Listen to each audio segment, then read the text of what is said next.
صحبت اللہ والوں کی، صحبت اللہ والوں کی، اللہ سے ملوا جا۔ وَإِنِّي سَمَّيْتُهَا مَرْيَم، بچی پیدا ہو گئی۔ اب دیکھو قرآن اور حضرت مریم اور حضرت عیسیٰ علیہ السلام، حضرت حنہ بنت فاقوس اور حضرت مریم دونوں کا جو واقعہ ہے، اس میں ایک سبق ہم کو مل رہا ہے۔ کیا سبق ہم کو مل رہا ہے؟ کہ ان کے گھر میں بچی پیدا ہو گئی۔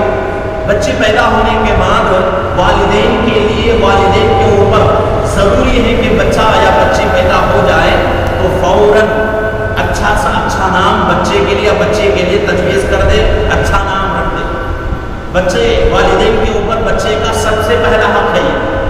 آج کل جو ہے ہم نام رکھتے ہیں، نام رکھنا مسلمان آج اتنا جو ہے دین سے دور ہوتا جا رہا ہے، مسلمان کو نام رکھنے کا احساس بھی، اچھا نام رکھنے کا احساس بھی ختم ہو چکا ہے۔ آج کل نیٹ کا زمانہ ہے تو مسلمان کیا کر رہا ہے، نیٹ میں جو ہے ناموں کو ڈھونڈ رہا ہے، جو نام پسند آ گیا چلو یہ نام اچھا ہے، اس کا معنی بھی اچھا ہے، چلو یہ نام رکھتے ہیں۔ کتنے نام ایسے ہیں جو ہمارے اردو، فارسی اور عربی کی لغت کے اندر، ڈکشنری کے اندر وہ نام موجود نہیں، جیسا کہ ایان۔ ایان نام سننے کے لیے بہت ہی اچھا لگتا ہے، بہت ہی خوبصورت لگتا ہے۔ بہت سارے لوگ جو ہے یہ نام رکھے ہیں اپنے بچوں کو، اور کیسے رکھتے ہیں؟ محمد ایان۔ ایان نام ہے ہی نہیں۔ ایان جو ہے نام وہ یہودیوں کا نام ہے۔ آج انٹرنیٹ جو ہے یہودیوں کے ہاتھ میں ہے۔ یہودیوں کے پہلے سے بھی ایک چال ہے کہ کسی بھی طرح قرآن احکامات کو مٹا دیا جائے، دین ختم ہو جائے، ہم جیسا چاہے ویسی دنیا زندگی گزارے، ہم جیسا چاہے انسان اس طریقے سے زندگی گزارے۔ تو یہودیوں کی یہ پہلے سے کوشش ہے۔ تو آج جو ہے یہودی نیٹ کو جو ہے اپنے ہاتھ میں لے کر اپنا اسلام کا بہت بڑا حصہ برباد کرنے پر تلا ہوا ہے، لیکن لوگوں کو اس کا احساس نہیں ہے کہ لوگ اس بات کو جو ہے گوارا نہیں کرتے کہ نام جو اپنے بچوں کو رکھے، وہ سب سے پہلا ادب یہ ہے کہ نام بچوں کا رکھنا ہے تو پہلا ادب یہ ہے کہ اللہ کے ناموں میں سے کسی ایک نام کا انتخاب کریں۔ لیکن اللہ کے نام کو اگر رکھنا ہے، اللہ کا نام اگر کوئی نام ہمیں پسند آ گیا، وہ نام اگر ہم اپنے بچے کو رکھتے ہیں، جیسا کہ بہت سارے نام قدیر ہیں، اللہ کا ایک صفاتی نام ہے، متین ہے، اللہ کا صفاتی نام ہے، تو یہ نام اگر ہم رکھتے ہیں تو اپنے بچوں کو ہم قدیر کہہ کر نہیں پکاریں گے، متین کہہ کر نہیں پکاریں گے، بلکہ عبد القدیر، عبد المتین۔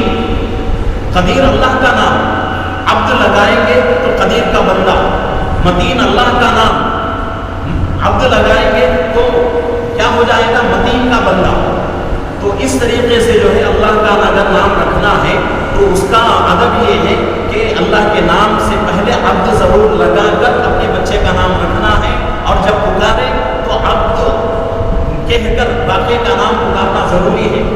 قدیر اگر رکھیں گے ہم تو عبد القدیر مکمل نام پکارنا ہے، نہیں پکاریں گے تو اللہ کے ناموں کی بے ادبی ہو جائے گی۔ تو آج کل جو ہے ہمیں اتنا جو ہے اللہ کے ناموں کا ہم جو ہے حفاظت نہیں کر سکتے، تو بہتر یہ ہے کہ اللہ کے ناموں کو چھوڑ کر انبیاء کے ناموں کے نام دیکھیں، اور انبیاء کے ناموں میں سے، نبیوں کے ناموں میں سے کوئی نام پسند آ جائے تو وہ نام اپنے بچے کو رکھ لیتے۔ بھائی نبیوں کے نام ہمیں پسند نہیں آتے تو صحابیوں کے نام بہت سارے ہیں، بہت سارے صحابی ہیں، اس میں سے کسی ایک صحابی کا نام لے کر اپنے بچے کا نام رکھیں، تو اس سے جو ہے انشاءاللہ بچے کی زندگی کے اوپر بہترین اثر پڑے گا۔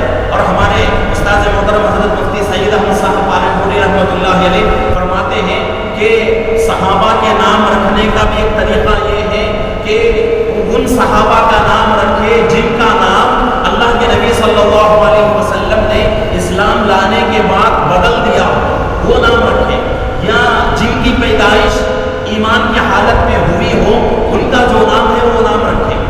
اسلام لانے سے پہلے، اسلام آنے سے پہلے جن صحابہ کا جو نام تھا وہ نام اگر ویسے ہی نام سے جو ہے ان کی جو ہے زندگی گزر رہی ہے اور اللہ کے نبی صلی اللہ علیہ وسلم نے ان کا نام بدل دیا ہے، تو ہمارے لیے بھی ضروری ہے کہ وہ قرآن کے نام کو چھوڑنا ہی ہے، جو جاہلیت کا زمانے کا نام ہے، اللہ کے نبی نے اس کو بدل دیا ہے، تو ہمارے لیے بھی ضروری ہے کہ ہم بھی بدل کر اللہ کے نبی صلی اللہ علیہ وسلم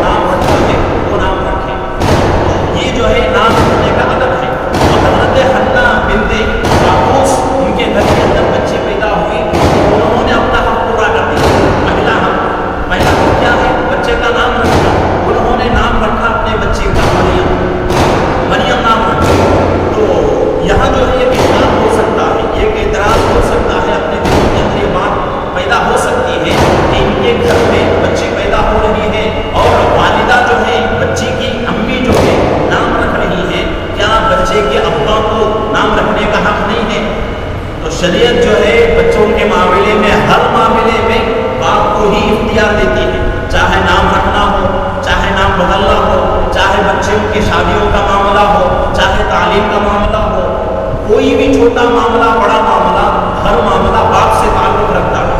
لیکن یہاں حضرت حنا بنت قابوس اپنی بچی کا نام رکھ رہی ہے، تو حضرات مفسرین فرماتے ہیں کہ وجہ اس کی یہ ہے کہ حضرت عمران یعنی حضرت مریم کے جو والد ہیں ان کے انتقال ان کی پیدائش سے پہلے ہو چکا، یتیم ہو کر حضرت مریم پیدا ہوئی، باپ کا سایہ اٹھ چکا تھا، تو اس لیے حضرت مریم کی والدہ حضرت حنا بنت قابوس نے اپنی بچی کا نام مریم رکھا۔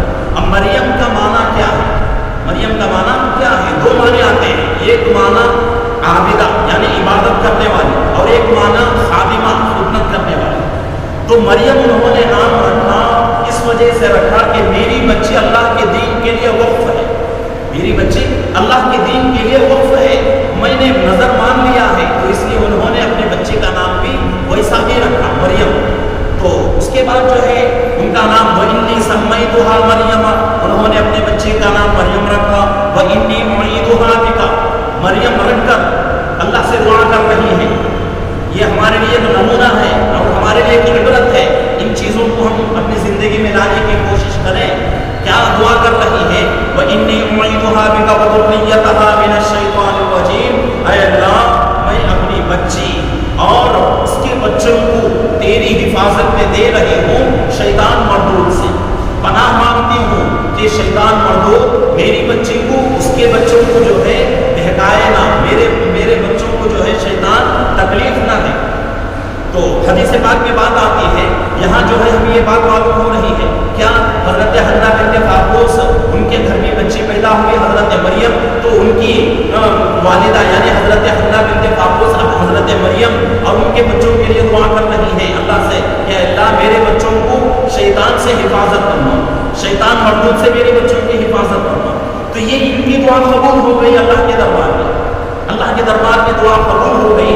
تو حدیث پاک میں بات آتی ہے، اللہ کے نبی صلی اللہ علیہ وسلم فرماتے ہیں دنیا کے اندر جو بھی بچہ پیدا ہوتا ہے، ہر پیدا ہونے والے بچے کو شیطان نقصان پہنچانے کی کوشش کرتا ہے اور اس کو جو ہے نوچتا ہے اور اس کو جو ہے چباتا رہتا ہے، اسی وجہ سے بچے روتے ہیں۔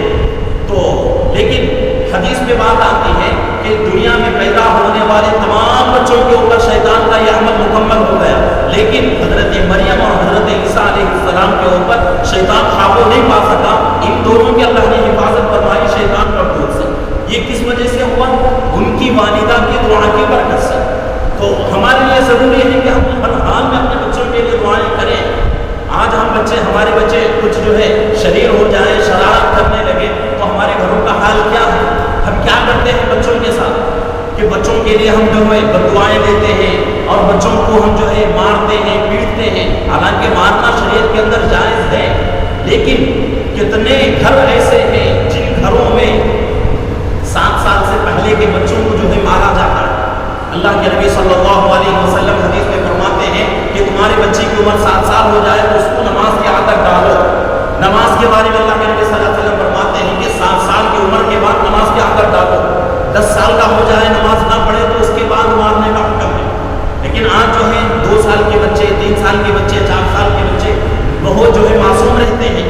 ہمارے گھر کے اندر بھی بچے ہیں، جب شرارت کرتے ہیں تو ہمارے گھر والے اور گھر میں جو مستورات ہیں وہ بھی جو ہے بچوں کے اوپر جو ہے بھڑک جاتے ہیں۔ تو میں کہتا ہوں کہ بچوں کا کام ہی شرارت کرنا، بچوں کا کام ہی شرارت کرنا۔ اگر ہم بچوں کی شرارت کو برداشت نہیں کر سکتے تو پھر ہمارا کیا مقام ہے؟ اللہ کے نبی صلی اللہ علیہ وسلم نے ماں کا مقام اتنا اونچا کیوں فرمایا؟ ماں کے قدموں کے نیچے جنت ہے، اور ماں کو کوئی بچہ ناراض کر دیتا ہے تو اس کی جنت برباد ہو جاتی ہے۔ اتنا مقام اللہ کے نبی نے کیوں اونچا کیا؟ اسی وجہ سے یہ پریشانیاں ماں جھیلتی ہیں۔ ایک زمانہ تھا مائیں جو ہے ان پریشانیوں کو آرام سے جھیلتی تھی، لیکن آج کا زمانہ کیسا ہے؟ چھوٹی چھوٹی بات کے اوپر بچوں کو ڈانٹنا اور بچوں کو مارنا، یہ جو ہے سب کچھ ہوتا رہتا ہے، اور اس سے بھی بڑا ظلم بچوں کے اوپر۔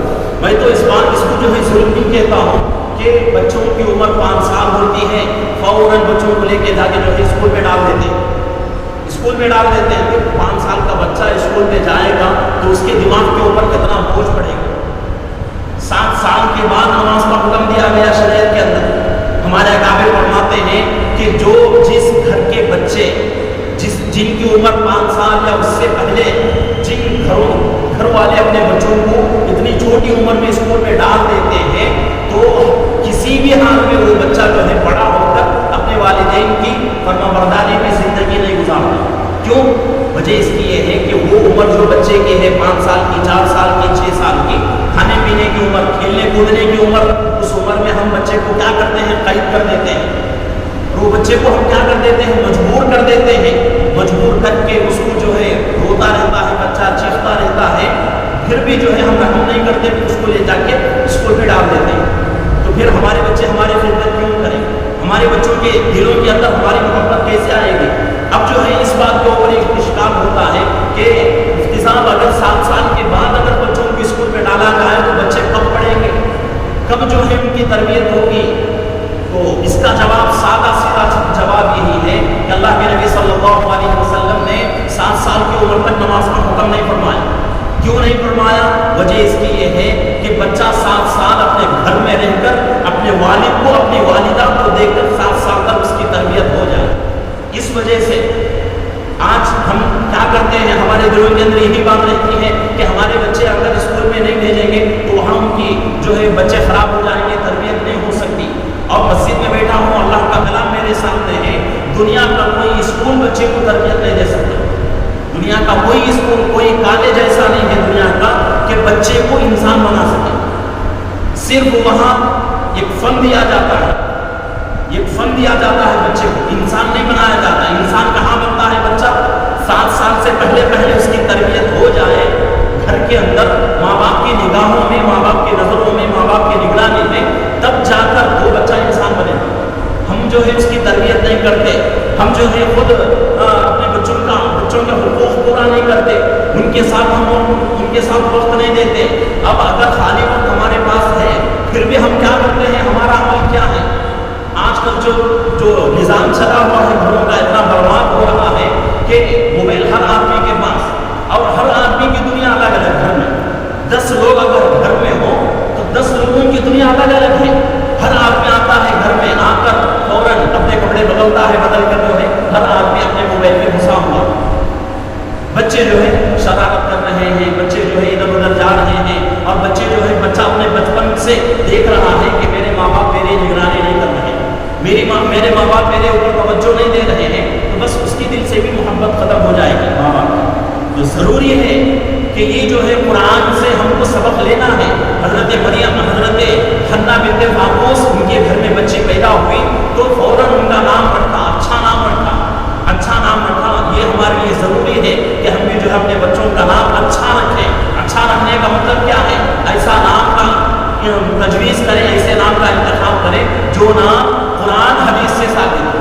ضروری ہے جیسا مرضی آیا ویسا نام رکھ لیا. ہم پڑھتے تھے مدرسے کے اندر، ابھی فرخانیہ قدری کے اندر، تو ایک ساتھی آئے ہمارے استاد محترم کے پاس آ کر، انہوں نے کہا کہ میرے گھر میں بچے پیدا ہوئے ہیں، میں نے قرآن سے نام رکھا. حضرت نے پوچھا بھائی کیا نام رکھا؟ تو انہوں نے کہا نفاس. قرآن میں موجود ہے لیکن نفاس انہوں نے نام رکھا. اب یہاں میں کہہ رہا ہوں کہ قرآن حدیث سے ہمارے بچوں کا نام میل آئے.